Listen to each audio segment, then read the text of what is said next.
welcome to Soul Speak. I'm Meg Michaelson, and I appreciate you being here. Whether you're new to this channel, thanks for coming, or you've been here before, I appreciate that you're back, and I am always so grateful if you find the information of any value, if you'll share it. So thank you so much. Today we're going to talk about the different stages of when we are in empowerment or not. Part of the reason I feel my purpose is here in life is to figure out my own life, of course, and also to help other people understand when they are empowered and when they're disempowered. So I do a lot of work with people on that. So this is a theme that will come up again and again because it is so important. And oftentimes when we're in a disempowered stage, we don't even realize it. And that really is a time where we feel helpless instead of hopeful. And that can go down a rabbit hole of indecision, not loving our life. So I want us to start today a little different. Just take a moment and quiet your mind if you're willing. Take a breath. Get the inhale all the way through the body, through the nose, down the throat, into the back and the belly and the hips and the sides. Let it go. And ask yourself, how many days do you get out of bed feeling great? How many days do you feel like, God, I really love my life? It's worth the effort I'm putting in. And how many days don't you? How many days are there where you feel like, yeah, just go and keep going. I'm just going to do one thing and then the other. And then maybe relying on external substances or shopping or to help you feel that high again because life is too flat. And now ask yourself, how much effort am I putting in to change the things that I don't like? Now that's the trick, putting the effort in to change the things that I don't like. And this is not an exercise in shame or blame, but rather just to be aware of how we're creating our lives to line up with why we are here on earth, our greater purpose, our destiny. You know, I'm such a believer in I'm here for multiple reasons, but one of them is to overcome challenges and feel like I can do it. Every day I can do it because all of us have challenges. We all do every day. And whether or not we can get back on the horse quick or take a while, we still got to get back on that horse. So in order to fulfill this and understand our purpose and know that we are greater than sometimes what's going on in our lives and the challenges, we can't do this alone. We need to co-create. We need to co-create with our higher self. We need to co-create with our higher power. And we need to co-create with the people around us. And if they're not the right people, of course, we've talked about that, then we can be open to bringing in the right people because there are so many people on earth. And this applies to relationships, lifestyle, health, finances, jobs, and of course our purpose, creativity. Where in our life do we feel like, it's okay? And I have that longing for more. And of course, it's easy then to just get stuck in that waiting for my life to get better. And as we've talked about before, it doesn't happen that way because we're co-creating. We are in an energetic universe, a vibrational universe where whatever vibration we're sending out is what's coming back at us. So when we're not careful, we get stuck in a lower vibration, which is a disempowerment stage. And that's where we are sitting in waiting. You know, it's good to have times of pause. It's great to say, I can't work all the time. I'm not sure what direction to go, so I'm going to reflect. And that's good. That's necessary. That's part of the breath work. That's part of being in co-creation, where I might have a plan, but then I connect to our greater universe to bring in the right players, bring in the right opportunities. But then waiting too long, that becomes disempowering when we're waiting too long. So asking yourself every day, what are my needs? What are my physical needs, my emotional needs, and my spiritual needs? And am I meeting those every day? It doesn't have to be a long list. It can be one thing. So are you drinking enough water?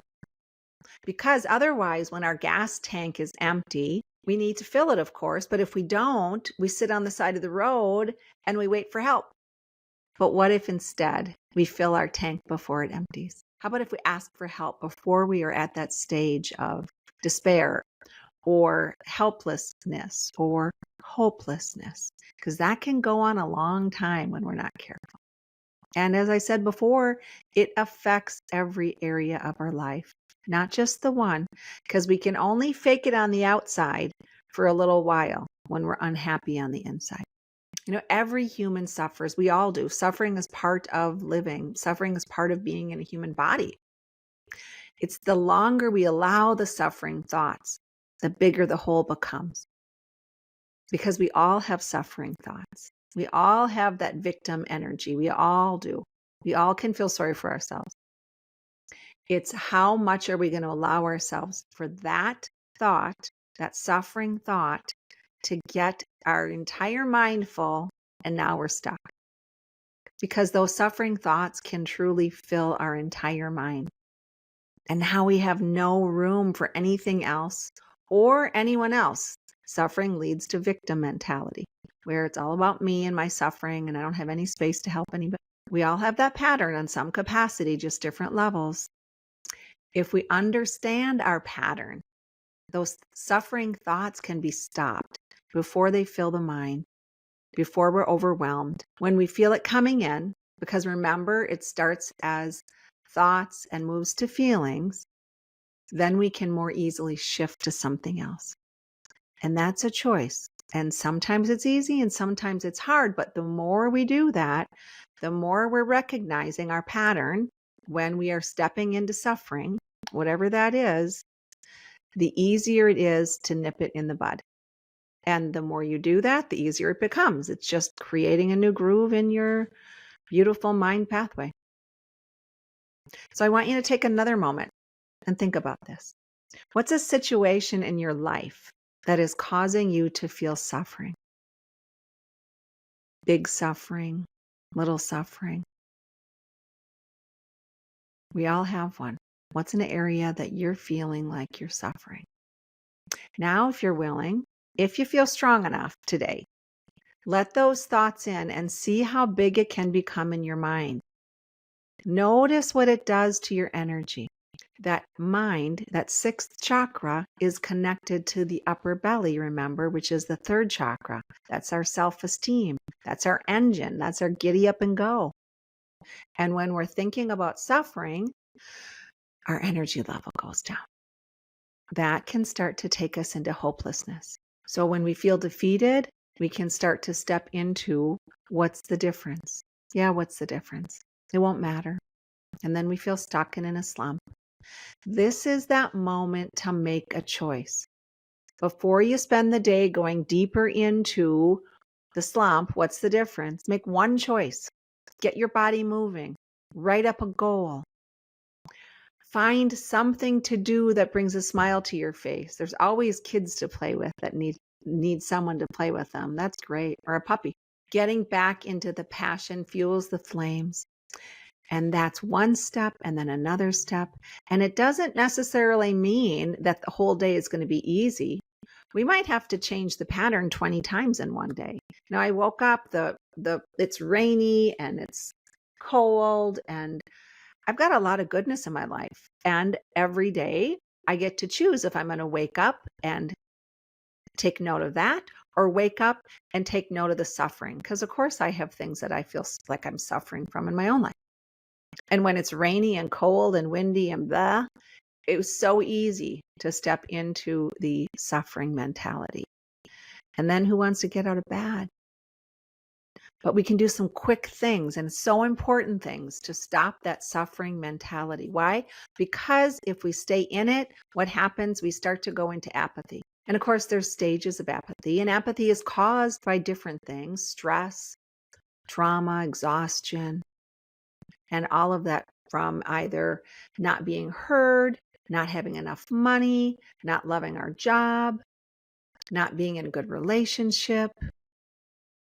Things aren't going right for me. The longer we are in that, the more we become apathetic. And why would we not want to be in apathy? Because it causes us to feel low. It causes us to feel hopeless. It causes us to not hear other people. Last week we talked about the importance of listening, because that's how we're going to change a relationship. Listening to self and listening to others.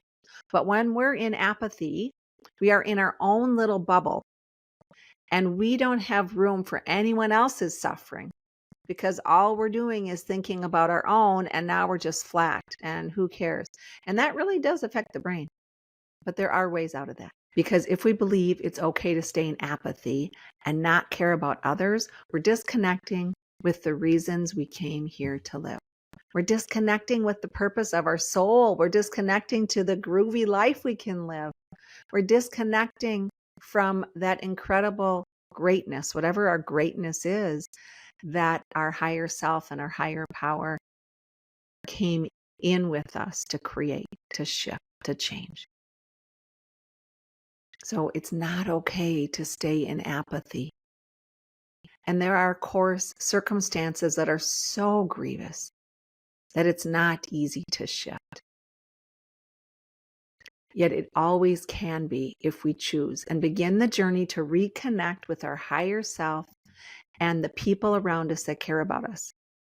And exercise. Gotta move the body. We have to have exercise, whatever that exercise is. So key. So, a few examples. If you don't have enough money, because a lot of people struggle with money. If you don't have enough money and you're waiting for jobs to come in, what if you just start walking dogs or doing some dog babysitting or taking an odd job? The universe needs action. Our higher self, that co-creation energy, needs us to take a step and not wait for the money to come in, wait for the job to come in, wait for the raise. But instead, all right, what can I do to jiggle this up? What can I do to get my energy up? Because now things can match it. More good things can come in. So, when I've been on my own for 13 years, I guess now, more. And I built my business over that time. And there were times where my cabinets were empty. And there were times where I really felt stressed about money. And those were the times where I would either want to do nothing, be a little bit too apathetic, or say, all right, how am I going to earn money now? And that's a choice. That's what we get to do. And like I said earlier, some days are harder than others, but that's where we have that lifeline. We call in our higher power. We ask for signs. We call in our friends, those people we trust, or our family, and say, I need a boost. Help me brainstorm an idea to bring in an income or to bring in an odd job so I can pay this bill or feel better about myself. The same with relationships. If you want a great relationship, there's a gal I know that lives around me. I don't know her well. And she always has a relationship. And she's chosen to do it that way. She gets out there and looks for a new relationship whenever her old one disassembles, because that's fun for her. She's taking the action steps. So if that's something you want, take the action steps. Go online, go hang out at coffee shops, talk to people. But it does take action. Otherwise, we're sitting in a pool of dirty water. Water flows out, nothing good comes in, and it becomes this low vibrational cesspool. The magic happens with co-creation. The magic happens with connection. The magic happens with belief, but also the magic happens with action. Sometimes when we're in those stages of apathy, and I was just talking to one of my clients who is in that stage right now, and she wasn't even realizing it. It's that low level, what's going to matter, doesn't matter, nothing makes a difference. I've tried everything, and here I still sit. We can also then, of course, travel down into a longer depression if we're not careful. And some people are in a depression and they don't even realize it, or an apathetic state and they don't even realize it. Depression isn't always sadness. Depression can be irritability, Depression can be feeling short-tempered or impatient, or just sitting and scrolling through social media instead of doing the things we want to do that might make our life more exciting. You're just looking at it, and scrolling through social media really causes low energy if you do it too long. It's that feeling that things are not right in my life and I feel too powerless to understand why. I feel too powerless or not aware enough to fix it. And then we can get stuck. And that stuck can be a long while or a short while. However, that's where we got to grab a lifeline. That's where we tell somebody, I'm really feeling low. And I'm not talking about suicidal depression. That's a whole different level. I'm talking about those mild depressions when we become a little too apathetic, when we become in that state of, my life is fine, although it really isn't, and there's nothing I can do about it, so I'm just going to get up and keep doing this every day. But I want my relationship to change, and I want my partner to change, because that will make my life easier. But I'm not ready or willing or even see that I've got to get out of this low level vibration. Recently I was on an airplane, and this is just kind of a funny aside story. I wasn't in a state of apathy. I was more in a state of stress because I was gone a little long, and I'm in a great state of project ideas. And so you need time, of course, for that. And this boy was sitting on the airplane next to me, and he was slurping on a lollipop. His mom, who was sitting in front of us, passed him a lollipop. He was probably 12. And he was slurping so loud. And I was trying to type some notes.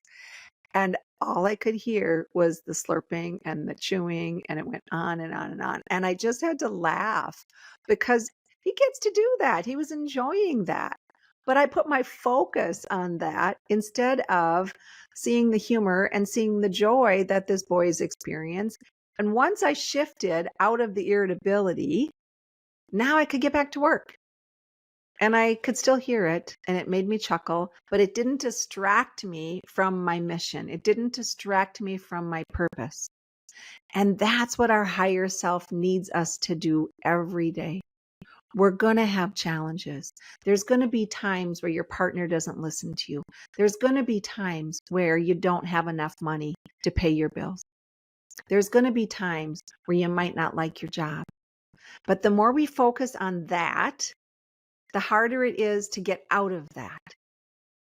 So find humor in it. Pay attention to where your focus is. That's how we now become more empowered. Remember that sixth chakra, whatever goes on in our thoughts, is affecting our energy level. So allowing ourselves to get out of whatever is irritating us, whatever is depressing us, turn and look out the window. Laugh at the boy who's slurping on the lollipop and enjoying it so much. Because it's up to us to decide what's going to have a hold on us. It wasn't about me. He wasn't doing that to irritate me. But that's what happens when we get in our bubble of too much thinking about our own stuff. It became all about me instead of focusing on his enjoyment of the lollipop, which was, like 2 hours of time, small window. I still got a lot done because I chose to focus on something other than something that was irritating me. So shifting our focus is huge to become more empowered. And of course, using humor is huge to become more empowered. Gratitude, we've talked about this multiple times. Stepping outside and looking at the sun, or knowing that the rain is going to help grow the plants so we have healthier food to eat. Find ways to feel gratitude. If you're struggling with money, if you can pay one bill and not 3, feel gratitude for the 1 bill. Try not to focus on the 3 unless you're going to focus on, all right, let's get our engines rolling so we can pay those 3, whatever it is. Or if you're in a relationship and you know you're not ready to leave, or you might never leave, instead of focusing on the things that are annoying you, focus on the friends that you've got that are really great friends. Focus on the things that you are enjoying. And then that gives us the energy and the bandwidth and opens our beautiful sixth chakra to our ahas. So now we can make different choices. Gives us our energy. So it's all about getting the energy up, because then we are more empowered. And of course, movement. Sometimes when we're feeling that low level, it's hard to move. We don't want to. We don't want to get on the treadmill. We don't want to take a walk outside. It's always, always, always, always necessary to move our bodies, because it really is easy to fall into that state of who cares if we allow it too long. And then it takes longer to get out of it. It might take a moment if we catch it quick. It might take a few days if it's been there a long time. And it'll be a regurgitation. If it's been a pattern a long time, it will be okay, I can feel good now. And then in 20 minutes, I might feel low again. And I'm going to have to pull up my bag of tools and do something again. Watch something funny, do some jumping jacks, kick my legs sideways, do some stretching, step outside, call a friend that is going to boost me up, not take me down, not lament with me. Choosing who we want, but taking action. The physical action of exercise, and also the action steps, those little shifts. Go walk a dog. What can I do to earn money? Get a part-time job somewhere. And that doesn't mean you're giving up on your dream job. It means you're getting that momentum going, because now your vibration is higher, and now the universe can provide in kind, because everything is collaborative. We do not live in a bubble. So important, especially now, to be in that state of who can I do this with? Collaborate with other people. I used to belong to a women's group and love groups of people that are empowering. And I used to belong to a women's group that we were meeting once a week, I think, or once every 2 weeks. It was quite a long time ago, on moving forward with one of our goals, one of our cool passion, purpose goals. And we held each other accountable. Why? Because we all cared and we were all in that same place. So finding like-minded people. Finding people that want to move forward, and you ask the universe, and then you get the hit, and then you make the call. That's the action. So finding people to help. There are always people that will want to collaborate with us. And another way to get our empowerment level up is to help other people. Find people that need help.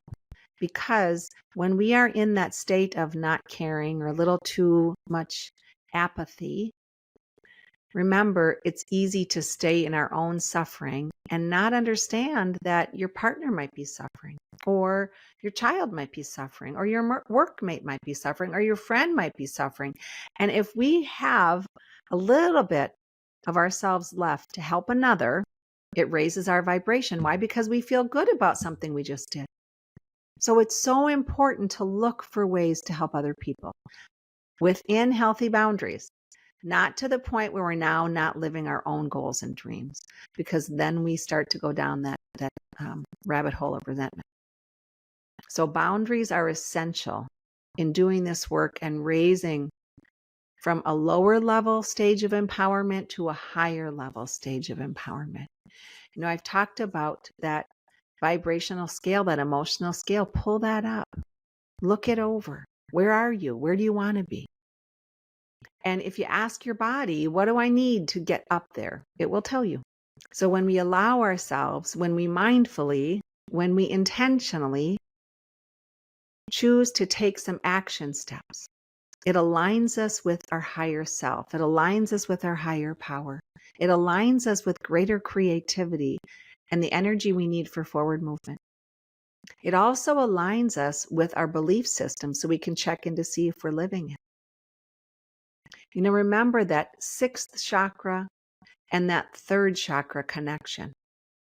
So when we are allowing ourselves to say, what's the difference in our thought patterns? We're lowering our vibration. When we catch ourselves, what's the difference? Well, actually, my actions do make a difference, because if I exercise, I get an automatic boost of adrenaline. My serotonin increases. And then I have a little more energy. And if I'm allowing myself to stay in that lower vibrational state of what's the difference, we're not even digesting our food properly, because that's the third chakra also, that upper digestive system. So it really affects our whole system when we allow ourselves to stay in those lower vibrational states. Think about it. Ask your body, ask your higher self, ask your friends. Hey, I really am feeling stuck. Can we work on this together?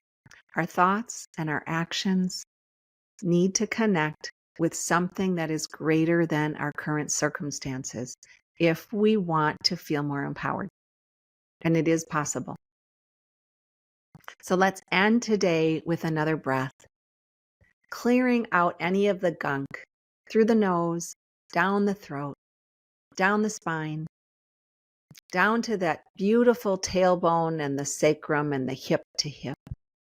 Holding for a moment. And with the exhale, surrender. I surrender with my higher power. Give me one idea to move forward with today. One thing my body needs. And take that step. I appreciate you being here. Have a beautiful week. And check out my website for some programs, or if you're in need of a session. I'd love to work with you. Have a beautiful week, and we'll connect again next Wednesday. Hey, listeners, thanks again for joining me. If you want to learn more about me, services I offer, who I am, please check out my website, megmichaelson.com. Also, there you can join my newsletter. I do the best job I can to send it out monthly, no guarantees. Follow me on Instagram and YouTube. Thanks again for coming. I'll see you next time.